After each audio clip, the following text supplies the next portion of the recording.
words from almost all the languages in the world, you know. Therefore, it has become a lingua franca, as we call it, a language that is used all around the world, and it is taking words from there. Especially if we talk about the early words that came into English language, they were all or most of them were from Greek or Latin or French backgrounds. So we'll be studying today how certain words are formulated, certain difficult words, and how we can understand their roots, their suffix, prefix, and then how we can uh, improve our vocabulary and work on it with a certain system. Okay, not just memorizing word for word, but also understanding their basic meanings, and how those basic meanings, when combined with other parts of words, then how they formulate new words. For instance, I'm going to write a few words first, okay, and then we are going to analyze them and see how those words are formulated. For instance, we have a word egoist, okay, egotist,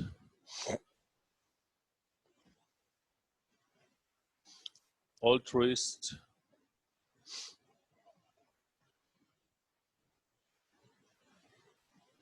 introvert, extrovert,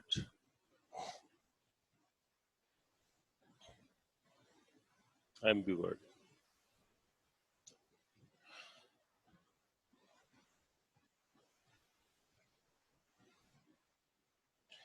And we have misanthrope,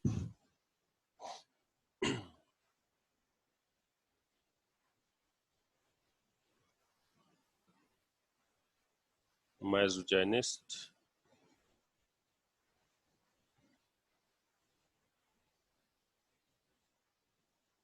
and misogamist. These are like 9 words that are a bit difficult in themselves, and all these words carry a certain part which is their root, a certain part which is their prefix, and a certain part which is their suffix.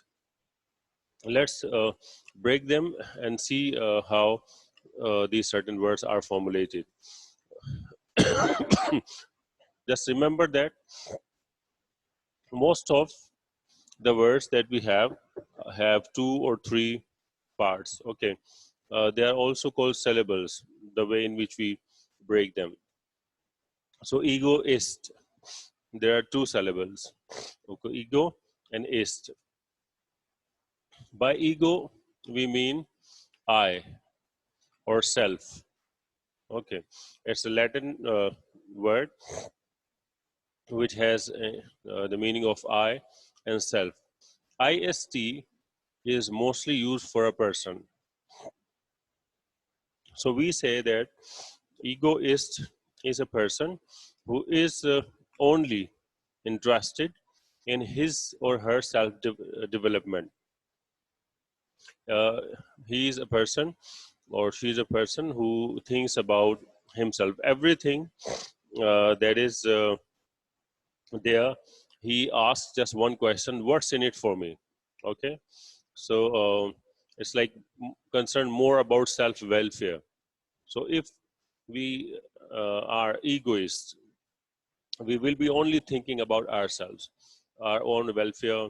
Okay, if we are in a game, we'll try to get the most out of it.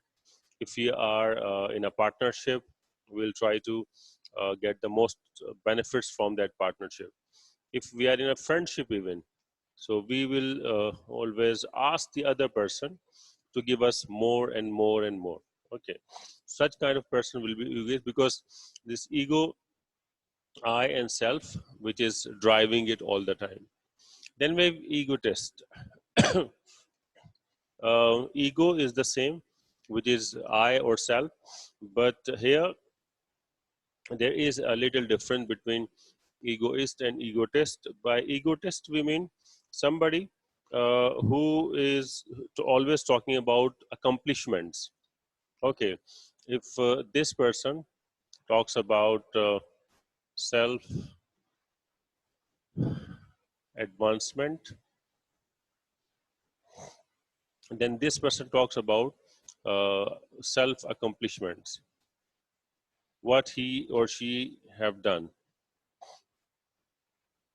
So he is always or she is always talking about um, what I have done, what I have achieved, okay, what I can do, what is what are the qualities in me. I'm the solution of all the problems, and it's stuff like that. So, egoist is about self advancement, and egotist is about self accomplishments.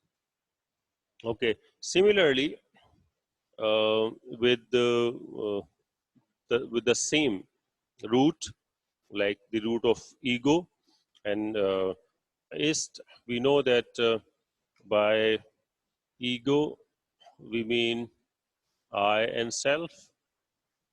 Okay, so we can also formulate a few alternatives. We can say, for example, egocentric.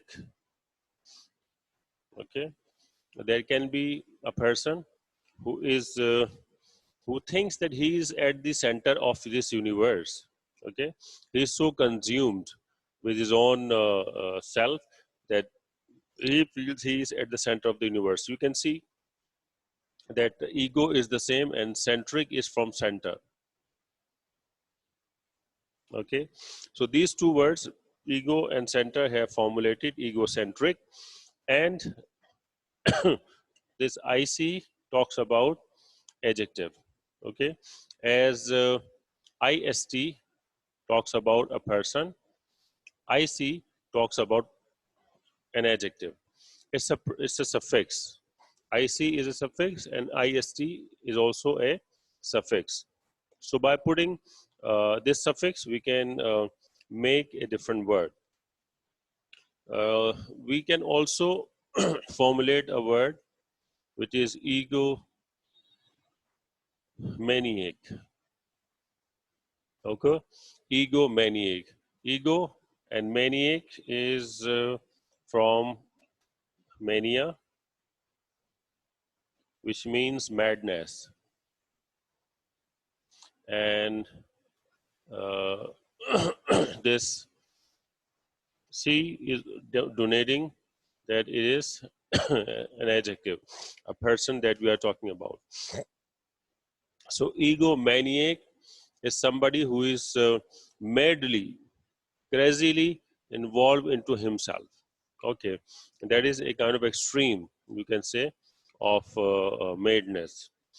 We have another word which is egomaniacal.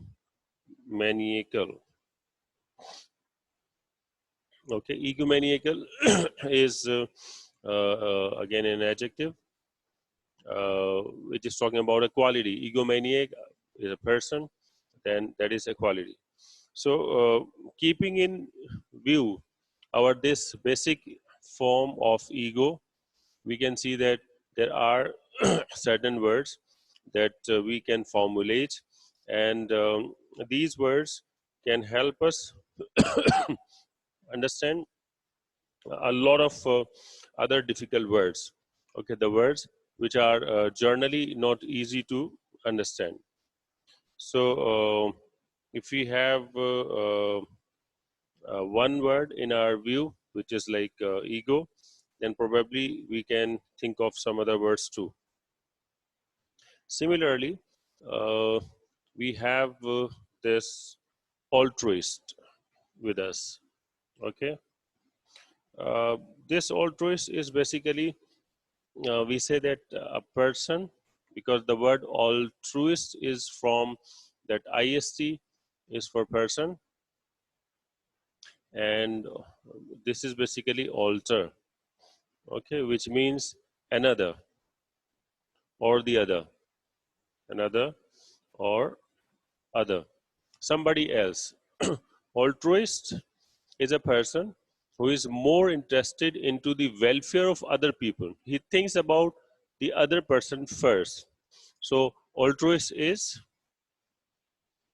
uh, a person who thinks about other. He thinks about others. Altruist. The basic word that is here to help us is alter. Okay, so we say that we have a word which is alternative, you know, alternative.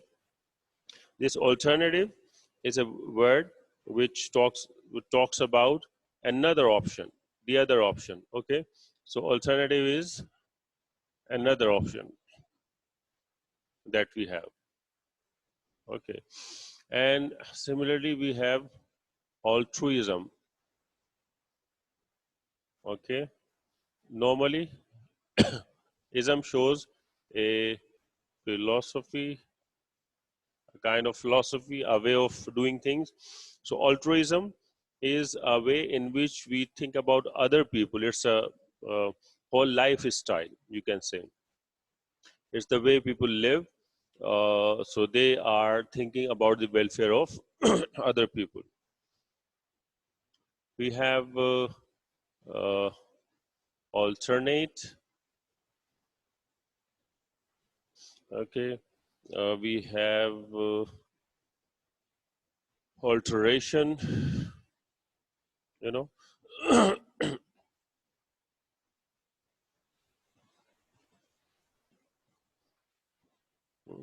alteration is uh, some change, something else that is there into something. We have to alter. We have altercation. That is a bit different. Okay, altercation means a high dispute. Basically, this alter is showing that there is something else, there is another opinion that people have. So I have a certain opinion and I'm staying with my opinion. I am very firm with my opinion, and there is somebody else who has another opinion, and that person is also staying with his or her opinion. So we are kind of arguing a lot. There's a lot of argument, quarrel, dispute, and it goes very high in nature. Okay, nobody is backing up. Such kind of situation will be called altercation. Then we have a combination of alter and this ego. We have a word which is alter ego. Okay, alter ego is a word. You can see that alter mean other or another, and ego mean I. There is another I. There is somebody like me, maybe a very close friend. So our likes and dislikes are same. Uh, our preferences are same. Even we eat same kind of food. We wear same kind of clothes. Okay, we think alike. I mean, he is kind of my carbon copy, you can say, or identical to me. So if somebody is very identical to you, somebody who is very much like you in taste, in choices, that kind of a person will be your alter ego, mean another I, another of yourself. So we can see through these two words or two roots that ego itself is the way through which we can think of quite a lot of words. And when we talk about altruist or alter, then these are some of the options that come. And if we can recall, if we can remember the root of these words, we can easily understand that these words are going to help us create a wide range of vocabulary. Okay, then we have words like introvert, huh, over here. This introvert. Introvert again is a combination of two words, intro and word. Okay, intro mean insight and word mean turn. So this intro shows insight and word is showing turn. Okay, so on the surface we have introvert, somebody who turns inside, somebody who thinks only about himself, and he is a kind of a loner. He prefers isolation because he is always thinking inside. He is not expressing himself a lot to the people. Therefore, introvert is a person who lives in a shell. Okay. A journal note, you should remember that all the words that we have in English language or in any language, the words carry a certain idea, a certain meaning. Okay. So you have to get to that idea first. Okay. Understand the idea. Once you understand the idea, then it becomes easy for you to understand the word. So, introvert is an idea, an individual, a person who lives in a shell, who is not very social, who doesn't share his or express his feelings and emotions openly. He's a bit shy. If he is given a choice to stay at home or go in a party, he would prefer to stay at home. Maybe turn off the light, sit alone, lonely, not coming out of the shell, because what he's doing is he is turning inside, huh? Turning inside. Then we have this extrovert. Extro mean outside, total opposite. Word is same, turn. So extrovert is somebody who is always turning outside. He's always expressing his feelings and emotions to the other people. He is he's a kind of a live wire, you can say. If he's in a party, he will be the first to stand up, to sing a song or to dance or to do stuff like that. He's always expressing and his emotions and feelings to the other people. So the whole of his life is outside. Nothing he keeps inside. So extrovert and introvert, they are like opposite to each other. Introvert, if he's living in a shell, extrovert is living out of the shell all the time. Interestingly, both of these personalities have one drawback. That is that introvert is excessively staying inside, extrovert is excessively staying or living outside. There is a balance also that we have in the form of MB. Ambivert is like it is both. Huh? MB is both and vert is turn. So ambivert is somebody who is turning on both the ends. He is an introvert and he is an extrovert. If there is a need to express his emotions and feelings, he will stand up and express his emotion and feelings. But if there is no need to express his emotion and feelings, he will keep quiet. So, ideally speaking, ambivert is the personality that is required in our society. Generally, people are either introvert or extrovert, but we have to learn to be ambivert. Now, we have a few more combinations. For example, we with ambivert we have a word that is called ambidextrous. Okay, ambidextrous. Basically, dextrous is somebody who is skillful. Okay,